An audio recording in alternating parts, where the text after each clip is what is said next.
Hello दोस्तों, आप सबका स्वागत है आपके YouTube channel stock market budget में। हमारा आज का वीडियो पोस्ट मार्केट रिपोर्ट के नाम। तो इसमें हम एनालिसिस करते हैं निफ्टी 50 की और साथ में निफ्टी 50 कुछ स्टॉक की जिन पे हमें कल नज़र रखनी चाहिए। सो शुरुआत करते हैं निफ्टी 50 से।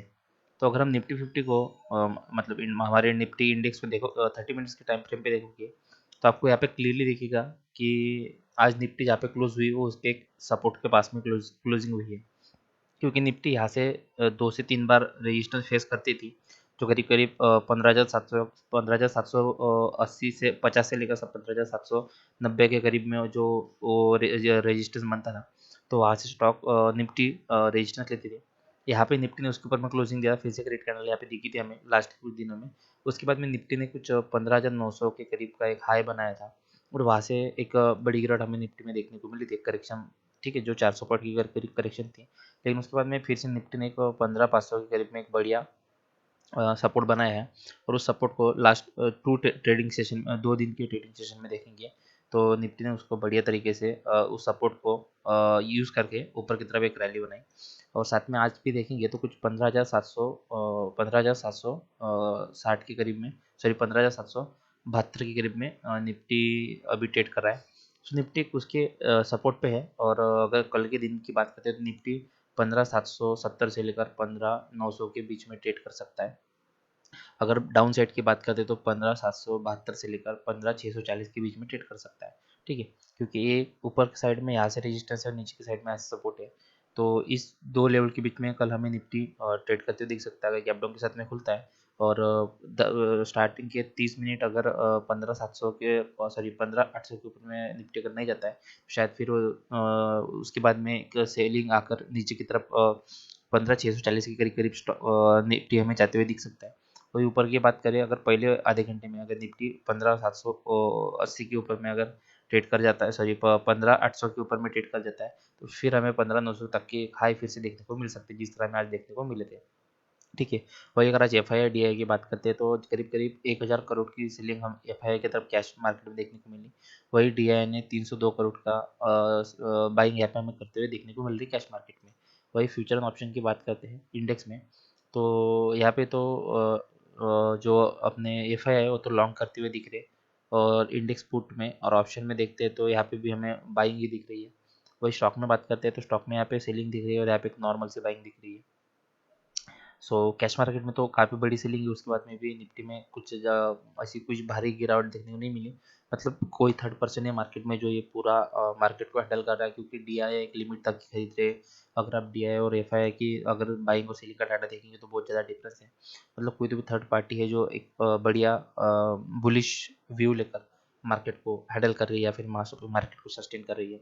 और एक नॉर्मल सी बात अगर देखोगे तो यहाँ पे देखिएगा, जिस दिन एफ आई आई बाई करते हो उस दिन डी आई सेल करते हो, जिस दिन एफ आई आई बाय करते हैं उस दिन डी आई सेल करते हैं। ठीक है, तो मतलब ये एक दूसरे के अपोजिट चलते हैं, पता नहीं किस तरह से प्लानिंग करके ये खेल रहे हैं।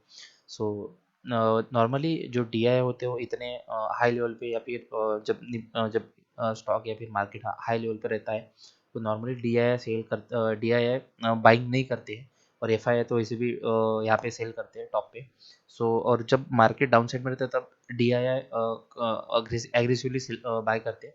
ठीक है, लेकिन इस हाई लेवल पे भी हमें डी आई बाय करते हुए दिख रहे हैं, मतलब कि एक बुलिश व्यू लेकर चल रही है डी आई, ऐसे यहाँ से इंडिकेट होता है हमें। लेकिन हमारा टोटली एजुकेशनल वीडियो है, हम किसी को बाय या सेल करें कुछ तरह का रिकमेंडेशन नहीं कर रहे हैं। किसी भी तरह की पोजीशन लेने से पहले अपनी ड्यू रीजन या अपने एनालिसिस जरूर कर ले। अभी हम बात करते हैं कि कल के दिन के लिए हमें कौन से स्टॉक पर नज़र रखनी चाहिए। शुरुआत करते हैं मारुति से। तो मारुति करीब 7,350 के करीब से एक बड़ा रेजिस्टेंस फेस कर रहा था। वहाँ से स्टॉक ने एक अच्छी खासी गिरावट हमें दिखाई थी, जिसमें करीब 500 पॉइंट की, मतलब 500 रुपये की एक गिरावट देखने को मिली थी। लेकिन उसके बाद में आज के एक ही दिन में पूरा पिछले 2 हफ्ते का जो करेक्शन थी आज के एक ही दिन में मारुति ने कवर कर ली। अगर कल गैप अप के साथ में खुलता है और अगर प्राइस जो गैप अप के साथ में खुलता है वो 7,330 के ऊपर में अगर ओपनिंग हो जाती है और पहले आधे से 1 घंटा अगर ट्रेड कर जाता है तो फिर एक और ऊपर की तरफ हमें रैली मारुति सुजुकी में देखने को मिल सकती है। देन हम बात करते हैं यूपीएल की, तो यूपीएल में भी एक गिरावट का माहौल चल रहा था और एक बढ़िया पुल बैक यहाँ पे हमें देखने को मिला। वॉल्यूम भी काफ़ी हेवी है तो शायद कल फिर से एक ऊपर की तरफ एक ग्रीन कैंडल बनते हुए देखने को मिले। श्री गेम का काफ़ी अट्रैक्टिव स्ट्रक्चर है, क्योंकि जो श्री गेम है ना वो करीब करीब 29,300 के नीचे में वीक है। अगर इसके ऊपर में अगर सस्टेन कर जाता है तो फिर एक फर्दर रैली हमें देखने को मिल सकती है इसमें। तो अगर किसी का 2 वीक या 3 वीक का अगर ट्रेडिंग का व्यू है, स्विंग ट्रेड करते हैं, तो उनके लिए ये शायद स्टॉक एक अच्छी रैली बना सकता है। देन हम बात करते हैं विप्रो की, तो विप्रो में भी एक कंसल्टेशन चल रहा था, फिर एक गिरावट भी देखने को मिली गैप डाउन के साथ में, लेकिन काफ़ी बढ़िया पुल बैक यहाँ पे देखने को मिला। लेकिन करीब करीब 560 के करीब में एक बढ़िया मतलब काफ़ी भारी रेजिस्टेंस स्टॉक में है।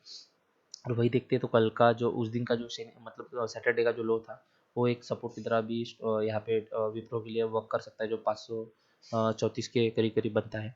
देन हम एल की बात करते हैं तो एल में भी काफ़ी बढ़िया स्ट्रक्चर बन रहा है। देखिए एक बढ़िया यहाँ से हमें पुल बैक देखने को मिला।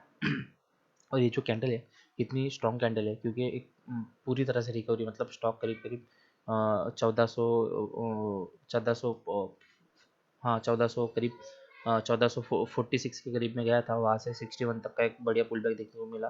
सॉरी 1466 का एक पुल बैक में देखने को मिला। आज की कैंडल काफ़ी बढ़िया स्ट्रॉन्ग कैंडल है, पिछले 3-4 दिन की जो गिरावट थी 21 में कवर कर ली, साथ में वॉल्यूम भी काफ़ी हेवी है।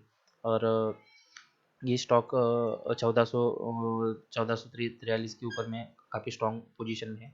अगर उसके ऊपर में अगर ये वाला जो हाई है इसका 1563 का अगर ये तोड़ता है तो फिर एक ऊपर की तरफ हमें रैली बनती हुई देखने को मिल सकती है। देन बात करते हैं टाटा कंज्यूमर की, तो इसमें भी काफ़ी बढ़िया स्ट्रक्चर बन रहा है, गैप के साथ में खुला और काफ़ी स्ट्रॉन्ग कैंडल, वॉल्यूम भी काफ़ी बढ़िया है। और वही हम अगर इस बात करते हैं इसकी कि किस तरह की कैंडल है, तो कैंडल पूरी तरह से स्ट्रॉन्ग है। देन कल के दिन में क्या हो सकता है, कल मुझे लगता है कि बैंकिंग सेक्टर और आईटी सेक्टर अच्छा परफॉर्म करते हुए देखने को मिल सकता है। ठीक है, क्योंकि आज के दिन अगर बात करते हैं तो आईटी सेक्टर तो बैंक में उतना कुछ अच्छा परफॉर्म नहीं किया, और उसमें भी स्पेशली देखते हैं तो कुछ स्टॉक जैसे कि Kotak bank, then Axis bank, और बाद में Axis bank, then H D F C life, और उसके साथ में अगर आप देखते हैं तो टेक महिंद्रा की अगर बात करते हो तो टेक महिंद्रा काफ़ी बढ़िया सपोर्ट पे है उसके, और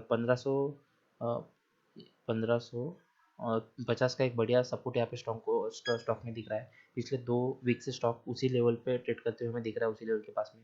स्टॉक ने यहाँ पे ब्रेक करने की कोशिश की, 2 टाइम 3 टाइम ब्रेक करने की कोशिश की, लेकिन उस रेजिस्टेंस को ब्रेक नहीं कर सका।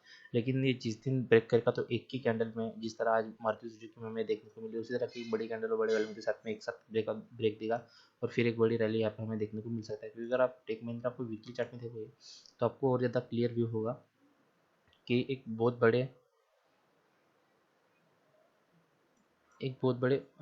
पोल एंड फ्लैग टाइप का पैटर्न यहाँ पे बना था, तो जिसका फ्लैग को ब्रेकआउट देके स्टॉक ऊपर में सस्टेन कर रहा है, एक रीटेस्ट कर रहा है, जिसे रीटेस्ट कहते हैं। सो एक बड़ी सी ग्रीन कैंडल बनी और इस लेवल को भी स्टॉक तोड़ के ऊपर की तरफ रैली बना सकता है, तो स्टॉक पे नजर बनाए रखें। सो इस तरह के हमारे व्यू थे सब स्टॉक पे, और ये हमारे इंडिविजुअल व्यू है, हमारा पर्सनल व्यू है। हम किसी को बाय या सेल की रिकमेंडेशन नहीं कर, हम सिर्फ बता रहे हैं कि स्टॉक को किस तरह के एनालिसिस करते हैं, किस तरह की लेवल देखा जाती है। सो अगर वीडियो पसंद आए तो वीडियो को लाइक करें, दोस्तों के साथ में शेयर करें। Thank you for watching this video. Sign off stock market बाजार।